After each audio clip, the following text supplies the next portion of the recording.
Guys কি অবস্থা সবার? আশা করি সকলেই ভালো আছে। তো বরাবরের মতো আমিও কিন্তু জোন পোস্ট দিই, তো সবাই অনেকেই আছে যে জানে না। হ্যাঁ গাইস, তোমরা ঠিকই শুনেছো, আমি একটা জোন পোশাক। তো কাদের কাদের জোন পোশাক লাগবে অবশ্যই কমেন্ট বক্সে জানিয়ে যাইও। তো ফাইনালি কিন্তু রিজনে 75 নাম্বারে আছে, তো ওর সাথে আমি জোন পোস্ট দিই। ফাইনালি আরও মানে দুইটা রিজনের প্লেয়ার আছে, আরও দেখাচ্ছি গাইস, তোমাদেরকে আরও দেখাচ্ছি। কেডি মেডি যা আছে সব দেখাবো তোমাদের।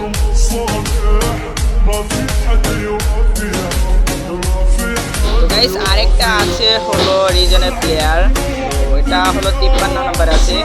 তো আমি বলছি গাইস, যাদের যাদের জন্মসাল লাগবে অবশ্যই একটা কমেন্ট করে যাবা, আর আইডি নেমটা বলে যাও, ওকে।